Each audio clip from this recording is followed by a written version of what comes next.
It feels like it's been a very long time since the last 2042 update. We've been going a little dry in terms of new content. We've had an event which is throwing some new cosmetics and modes our way, but no new maps or guns or attachments. But today that changes because we just got the notes for update 5.2 coming next week. There are some very big changes and some small changes coming with this one, so we're going to be going through the most significant in this video, and I'm going to be giving you my thoughts on each of them and how they'll impact the game.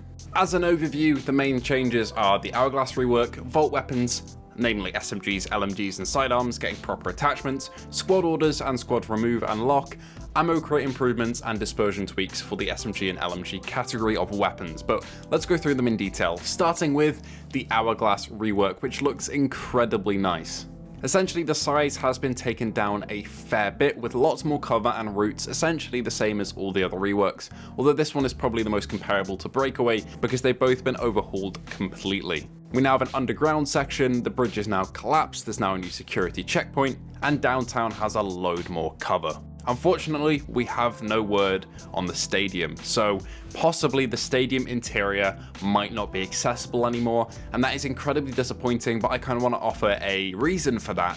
And that brings me back to an old devlog from the DICE devs saying that with the reworks, they have a cap on how many assets they can use in the game, and when reworking a map, they can't just add more assets into the map to add more cover, they have to remove old ones in order to make space in terms of memory or in terms of how many assets the map can have to add new stuff. Essentially what I'm saying here is that if the stadium, although we love it, is gone in terms of its interior and accessibility in the map, that is because we are getting new cover, new routes, and new areas in the main middle playable space and on other objectives.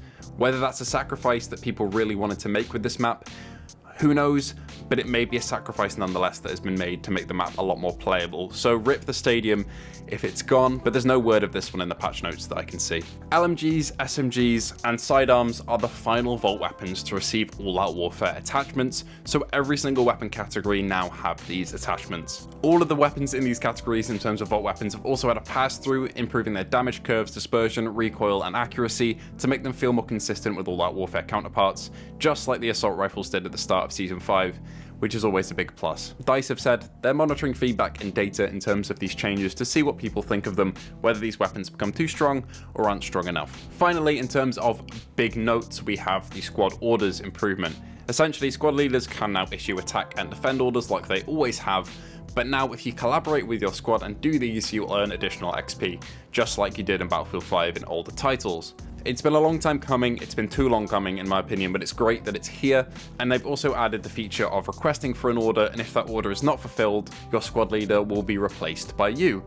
As squad leader, you can now lock, unlock squads, and kick players if need be. So if you've got a pesky sniper who isn't playing the objective, you can get them out of your squad.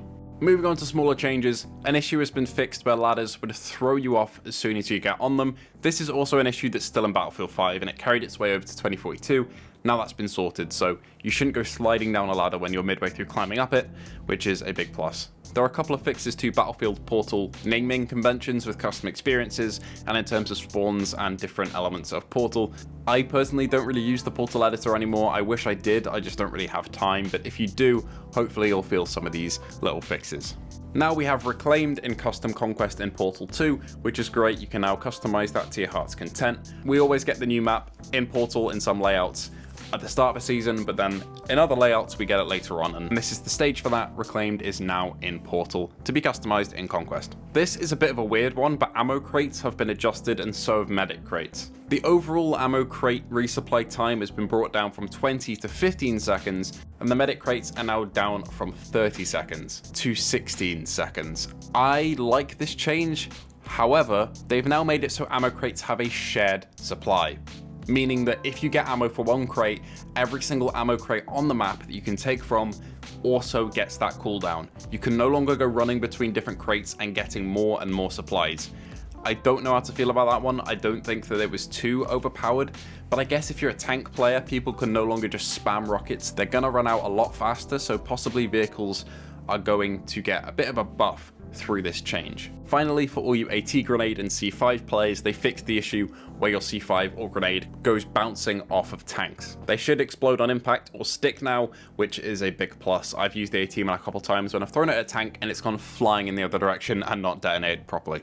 The smoke grenade is now unlocked by default at level 1, so you'll always have access to it, and they've also changed the default grenade of the recon and support to be a smoke grenade instead of a frag grenade. This is to encourage new players to learn the importance of smokes, which I can always support. Now let's read through the dispersion tweaks real quick, starting with SMGs, which now have a higher starting dispersion, but their maximum dispersion and the rate at which its reach is now comparable to assault rifles. The rate at which dispersion increases and the minimum dispersion while moving has also been increased for LMGs, and an issue that was stopping dispersion penalties from being applied correctly while moving under specific circumstances has now been fixed, which is good. Bipods have also had a buff with LMGs, making them a lot more viable. Because of the dispersion on the LMGs being increased, it's now encouraged to properly use a bipod. This might be the change DICE were talking about a couple updates ago, where they said they would look into making LMGs feel more like LMGs. This might be it, but we'll see if we get any more changes in the future. For now, that might be all we get, and in the future it might be all we get. This might be that change. I was hoping for a change with a little more weight behind it, but who knows. Finally, we have some vehicle changes, such as radar missiles no longer locking onto stealth helicopters or hitting them through flares, passengers now getting a reload prompt when need be, tank turret twitching, thank god that's fixed, and exit points to vehicles, allowing players to exit in the direction that they're facing. This is a great change. I love to see that, because the worst thing is being thrown out in a random direction when you're trying to get away from fire or trying to get away from a vehicle that's about to explode.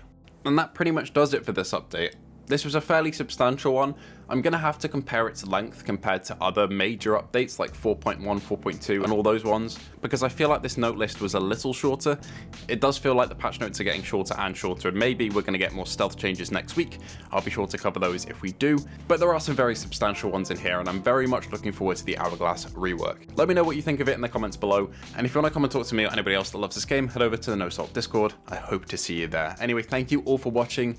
Once again, let me know what you think of this update. I would love to hear, and I'll see you all in the next one.